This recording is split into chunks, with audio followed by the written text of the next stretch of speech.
మాకు లారీలో కొరత తీర్చండి, పోయిన లారీలో మిల్లుల దగ్గర తొందర పంపించే ప్రయత్నం చేయండి.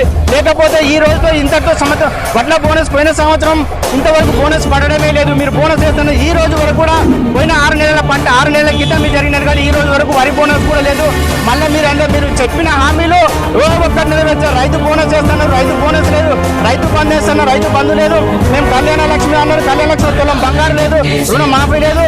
మీరు చెప్పిన హామీలు ఏ ఒక్కటి లేదు. మేము చేస్తున్నట్టు మాటలు ఏం చెప్తున్నట్టే మొత్తం మేమే చేస్తున్నాం, మొత్తం చేస్తున్నాం. లాస్ట్కు చివరిగా రేవంత్ రెడ్డి గారు ఒక మాట అసలు ఆ మాట మాట్లాడాలా మాట్లాడకూడదు. ఆయన గట్ట మమ్మల్ని ఎవరు నమ్మడం లేదు, ₹1 పుట్టడం లేదు. మేము ఢిల్లీ పోతే మాకు అపాయింట్మెంట్ ఇస్తలేరు. మేము పోతే వీడు చెప్పులు వెతుకపోతున్నాము, చెప్పుల దొంగలు వచ్చినాను అంటున్నారు. మళ్ళీ బయట ఒక మాట మాట్లాడతాడు, లోపల ఒక మాట్లాడతాడు. ఆయన రోబో రేవంత్ రెడ్డి అయిండు, మామూలు రేవంత్ రెడ్డి రోబో రేవంత్ రెడ్డి. బయట ఏమంటాడు, మేము మొత్తం చేసినట్టు, లోపల ఏమంటాడు, మేము 1,70,000 కోట్లు అప్పు చేసినట్టు. 1,70,000 కోట్లు నువ్వు అప్పు ఎందుకు చేసినావు? కట్టిన ఇంట్లో పెట్టిన పొయ్యిలో ఉన్నావు రేవంత్ రెడ్డి. నువ్వు కూర్చున్న సెక్రటరీ కూడా టీఆర్ఎస్ గవర్నమెంట్ కట్టింది కదా. నువ్వు ఏమన్నా ఒక ₹5 తెచ్చి పిల్ల కట్టినావా? ఒక ₹5 ₹10 పెట్టి పిల్ల తెచ్చినావా? ఏదైనా ప్రాజెక్టు కట్టినావా? ఏం చేసినావు? అప్పైందని నువ్వు అంటున్నావు కదా. ఆ అప్పు ఎందుకోసం చెప్తాను చూడు.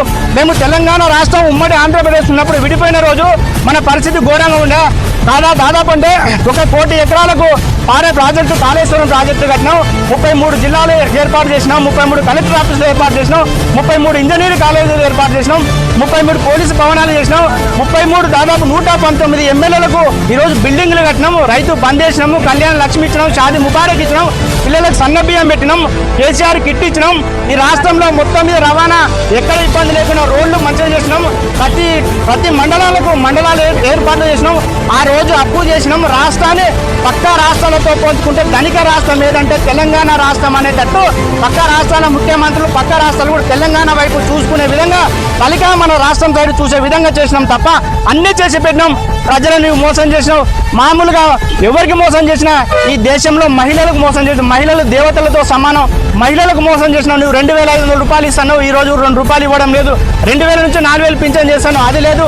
4,000 నుంచి 6,000 పింఛన్ చేస్తావు, అది లేదు. ఏ ఒక్క హామీ ఇవ్వలేదు. నీవు 420 హామీలు చేసినావు. అందుకే ఆనాడు ఓటుకు నోటు కేసులో పోయిన దొంగలు కాబట్టి నువ్వు అన్ని దొంగ హామీలు ఇచ్చినావు. ఈ రోజు అదే దొంగతనంగా లక్షలు కోట్లు సంపాదిస్తున్నావు. గోన సంచులు నింపుతున్నావు, ఢిల్లీకి విమానంలో పంపుతున్నావు. నీ కుర్చీ సీఎం సీటు కాపాడుకుంటున్నావు తప్ప ప్రజల కోసం నువ్వు చేసింది ఏం లేదు రేవంత్ రెడ్డి గారు.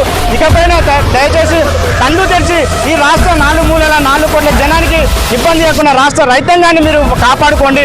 లేకపోతే మీకు ఇబ్బంది అయితే ఈ రోజుతో ఈ చిన్న ధర్నాన్ని మీరు అనుకోవచ్చు. ఒక 2-3 రోజులలో ఇదే పరిష్కారం సమస్య కాకపోతే రేపు రాష్ట్ర వ్యాప్తంగా ధర్నా ఉధృతం చేస్తామని ఈ వేదిక మీద నుంచి మీకు హెచ్చరికలు జారీ చేస్తున్నా. ఇక నుంచి ఈ రోజు రేపు మీకు గవర్నమెంట్ కానీ ఆఫీసర్స్ కానీ అందరికీ మా విన్నపం ఏంటంటే ఈ రోజు రేపు మాకు లారీల కొరత లేకుండా, గండిపాయ కొరత లేకుండా మిల్లర్స్ తోటి మీరు ఏమో మాట్లాడుకొని మాకు రైతులకు న్యాయం చేయాలని కోరుకుంటూ ఈ అవకాశం వాళ్ళకి తెలియజేస్తూ సెలవు తీసుకుంటున్నాను.